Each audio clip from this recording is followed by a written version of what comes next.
Bismillahirrahmanirrahim. Assalamualaikum warahmatullahi wabarakatuh. Alhamdulillahirrabbilalamin. Hamdan katsiran thayyiban mubarakan fih. Pertama dan utama sekali, marilah sama-sama kita panjatkan puja dan puji syukur kita kehadirat Allah Subhanahu wa taala. Kedua, salawat dan salam turun untuk junjungan alam Nabi besar kita, yakni Nabi Muhammad sallallahu alaihi wasallam. Baiklah, yang sama-sama kita hormati selaku dosen pengampu Ibu Bunga Paramita SE MSI dan para teman-teman yang sama-sama kita banggakan. Baiklah, kami dari kelompok 1 akan mempresentasikan hasil pembahasan kami, yakni manajemen strategi perusahaan, yang dimana ini akan dibagi menjadi 8 pembagian. Sebelum itu, izinkanlah saya untuk memperkenalkan diri terlebih dahulu. Saya Ramadhani Saputra selaku moderator, yang kedua ada Irma Wati, yang ketiga ada Deswita Anggun Maharani, dan keempat ada Said Najibullah, dan yang terakhir ada Said Muhammad Ahyar. Baiklah, untuk pembagian tersebut yang pengertian akan disampaikan oleh saya sendiri, dan yang terminologi akan disampaikan oleh Saudari Irma serta tujuan dan manfaat, dan yang selanjutnya fungsi dan karakteristik akan disampaikan oleh Saudari Deswita, dan untuk ketantangan dan konsep akan disampaikan oleh Saudara Najib, dan yang terakhir kasus yang akan dibahas oleh Said Muhammad Ahyar. Baiklah, langsung saja kita masuk kepada pengertian dari manajemen strategi perusahaan. Manajemen berasal dari bahasa Inggris yang berarti manajemen, dengan kata dasar to manage yang menurut Kamus Oxford adalah yang artinya pengendalian dan pembuatan keputusan dalam usaha atau organisasi. Dan yang kedua itu artinya proses berurusan dengan atau mengendalikan orang atau benda. Manajemen berasal dari bahasa Perancis kuno, manajemen, artinya seni melaksanakan dan mengatur. Sementara itu, dalam Kamus Besar Bahasa Indonesia membedakan manajemen menjadi 2 pengertian. Yang pertama adalah manajemen adalah penggunaan sumber daya secara efektif untuk mencapai tujuan dan sasaran. Dan manajemen merujuk pada pimpinan yang bertanggung jawab atas jalannya organisasi. Menurut David, tahun 2015 mendefinisikan manajemen strategik sebagai seni dan pengetahuan untuk memformulasikan, mengimplementasikan, dan mengevaluasi keputusan-keputusan lintas fungsional yang membuat organisasi mampu mencapai tujuan dan sasaran. Seperti tersirat, fokus manajemen strategik terletak pada memadukan manajemen, pemasaran, keuangan atau akuntansi, produksi atau operasi, penelitian dan pengembangan, serta sistem informasi komputer untuk mencapai keberhasilan organisasi. Cukup sekian dari saya, maka akan dilanjutkan oleh teman saya selanjutnya. Baiklah, saya akan menjelaskan terminologi dalam manajemen strategi. David 2015 mengemukakan terminologi penting yang harus dipahami dalam manajemen strategi, yaitu sebagai berikut. 1. Ahli strategi. Ahli strategi adalah orang yang paling bertanggung jawab atas sukses atau gagalnya suatu organisasi. Ahli strategi memiliki nama jabatan yang berbeda-beda, seperti CEO atau Chief Executive Officer, Presiden, Pemilik, Ketua Dewan, Direktur Eksekutif, Kanselir, Dekanat, atau juga wira swasta. Yang kedua, pernyataan misi. Pernyataan misi adalah pernyataan jangka panjang mengenai tujuan yang membedakan suatu usaha dari organisasi lain yang sejenis. Suatu pernyataan misi mengidentifikasi cakupan dari operasional organisasi dengan istilah produk dan pasar. Yang ketiga, peluang dan ancaman eksternal. Peluang dan ancaman eksternal adalah suatu kondisi ekonomi, sosial, budaya, demografi, lingkungan, politik, hukum, pemerintah, teknologi, dan kecenderungan persaingan serta peristiwa yang dapat menguntungkan atau merugikan suatu organisasi secara signifikan di masa yang akan datang. Yang keempat, kekuatan dan kelemahan internal. Kekuatan dan kelemahan internal adalah aktivitas dalam kendali organisasi dengan kinerja luar biasa, baik atau buruk. Kekuatan dan kelemahan tersebut muncul dalam aktivitas manajemen, produksi, pemasaran, keuangan atau akuntansi, penelitian dan pengembangan sistem informasi komputer suatu usaha. Yang kelima, sasaran jangka panjang. Sasaran jangka panjang ditemukan atau ditentukan sebagai hasil spesifik yang ingin dicapai organisasi dalam misinya lebih dari 1 tahun. Yang keenam, strategi. Strategi adalah suatu cara untuk mencapai sasaran jangka panjang. Strategi usaha dapat termasuk perluasan geografis, diversifikasi, akuisisi, pengembangan produk, penetrasi pasar, pengurangan karyawan, divestasi, likuidasi, dan merger. Yang ketujuh, sasaran jangka pendek atau tahunan. Sasaran jangka pendek atau tahunan adalah patokan jangka pendek yang harus dicapai suatu organisasi dalam jangka mencapai sasaran jangka panjang. Dan yang kedelapan ialah kebijakan. Kebijakan adalah suatu cara untuk mencapai sasaran jangka pendek atau tahunan.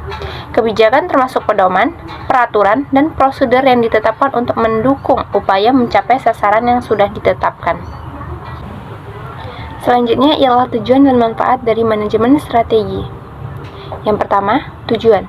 Beberapa tujuan dari manajemen strategis dalam perusahaan diantaranya adalah sebagai berikut. 1. Menuntun arah perusahaan dalam mencapai tujuan jangka panjang. 2. Membantu perusahaan beradaptasi pada saat pesaing bermunculan. 3. Menciptakan kinerja perusahaan lebih efektif dan efisien. Yang keempat, menerapkan dan mengevaluasi strategi yang ditentukan secara efektif dan efisien.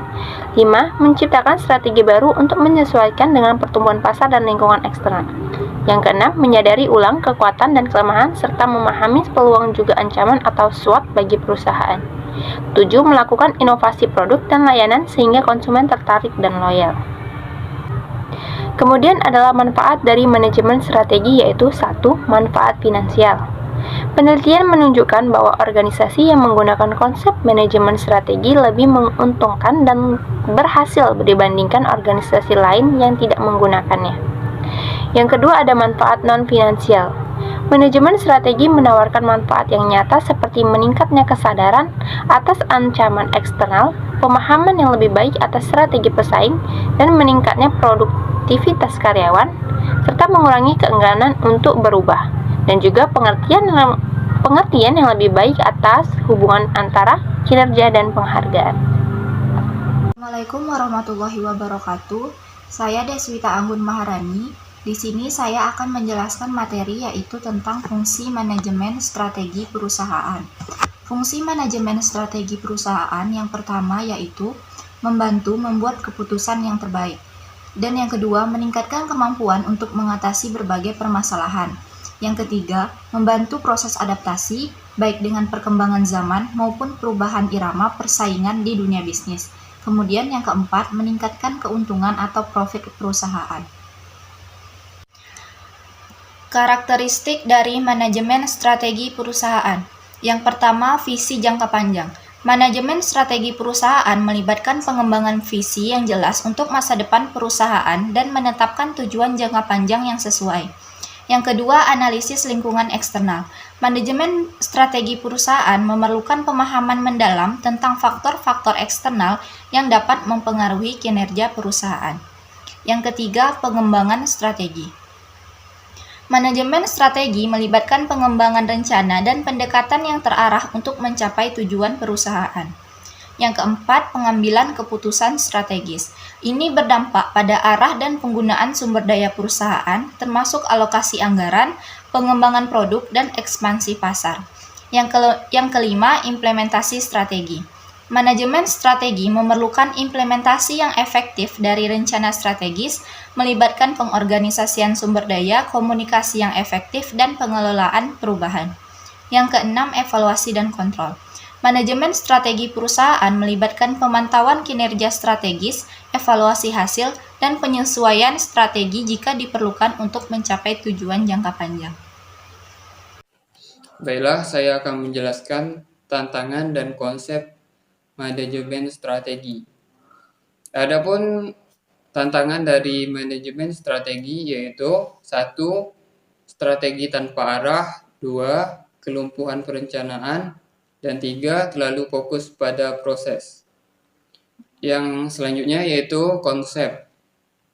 Konsep manajemen strategi menurut Fred Davis, manajemen strategi dapat didefinisikan sebagai seni dan ilmu memformulasi, mengimplementasi, dan mengevaluasi keputusan lintas fungsi yang memungkinkan suatu organisasi mencapai tujuan.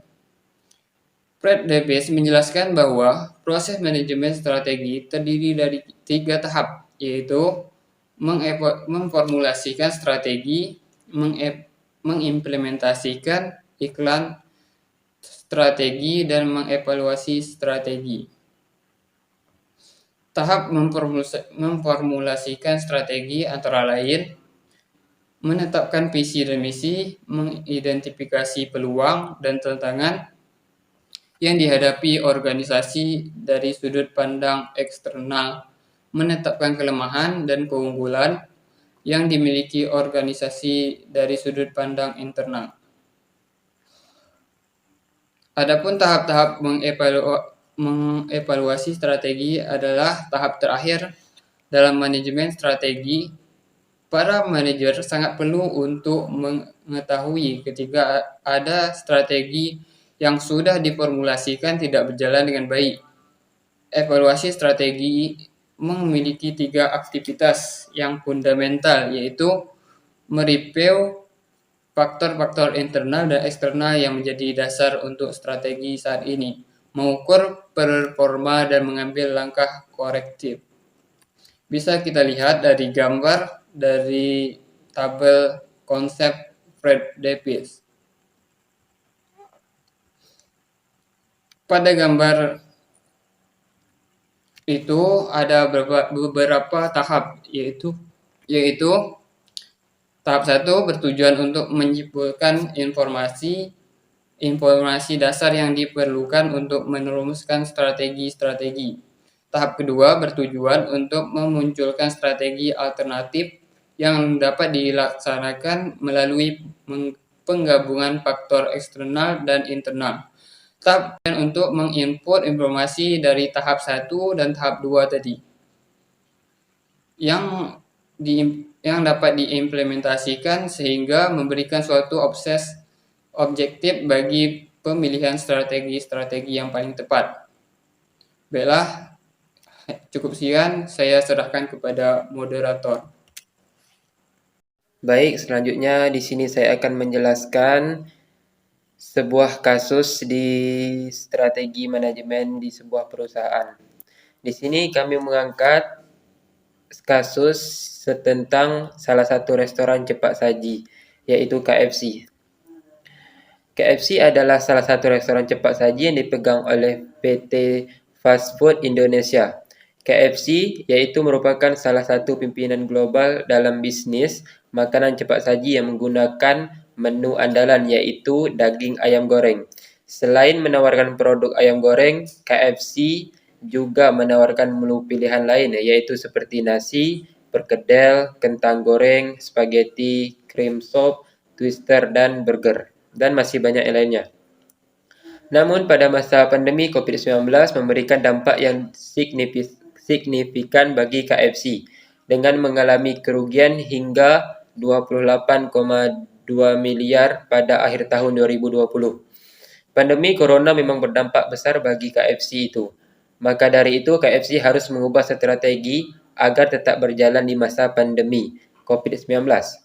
Untuk mempertahankan eksistensinya di dunia makanan cepat saji, pengelolaan ayam KFC tetap berupaya untuk mempertahankan bisnis dengan melakukan strategi. Yang pertama yaitu berperan aktif dalam sosial media. Dalam masa pandemi ini, KFC melakukan eksistensinya dengan melakukan promosi yang aktif melalui jaringan media sosial yang ada seperti Facebook, Instagram, Twitter, hingga layanan personal daring tak lepas dari serbuan marketing KFC.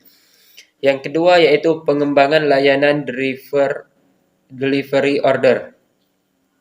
Direktur Fast Food Indonesia, G. Dalimin Juwana, mengungkapkan bahwa strategi usaha perseroan untuk dapat mempertahankan kinerja keuangan adalah dengan cara tetap membuka gerai sebagaimana ketetapan pemerintah dengan hanya melayani transaksi take away, ojek online, home delivery, dan drive-thru.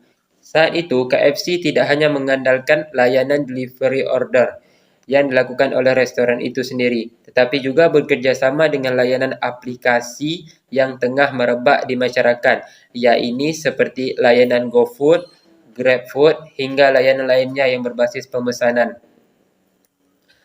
Yang ketiga yaitu paket promo yang menarik. Restoran cepat saji pemilik gerai yaitu Emiten KFC di Indonesia menerapkan strategi promo-promo dengan harga yang terjangkau dan melakukan inovasi dengan mengeluarkan produk baru. Yang keempat yaitu desain ulang layanan dine-in dan take-away. KFC mendesain ulang konsep bisnisnya sejak virus corona yaitu COVID-19 merebak. Selama pandemi ini, KFC menekankan drive-thru dan membatasi kontak langsung. Dua desain baru yang diungkapkan KFC menyoroti fakta bahwa kebiasaan pengunjung telah bergeser ke delivery ketimbang makan di restoran. Baik, sekian kasus yang kami angkat di strategi manajemen perusahaan ini. Saya kembalikan ke moderator. Terima kasih. Oke, baiklah teman-teman semuanya. Baik, mungkin hanya itu yang bisa dari kelompok kami presentasikan pada hari ini. Terlebih dan terkurang kami semuanya mohon maaf apabila ada kesalahan kata, penyebutan kata-kata yang tidak sopan maupun tidak jelas. Kami mohon maaf sebesar-besarnya karena sesungguhnya kebenaran datangnya dari Allah dan kesalahan itu datangnya dari diri manusia itu sendiri yang khilaf dan tak luput dari perbuatan dosa. Cukup sekian dari kelompok kami. Nun wal qalami wa ma yasturun. Assalamualaikum warahmatullahi wabarakatuh.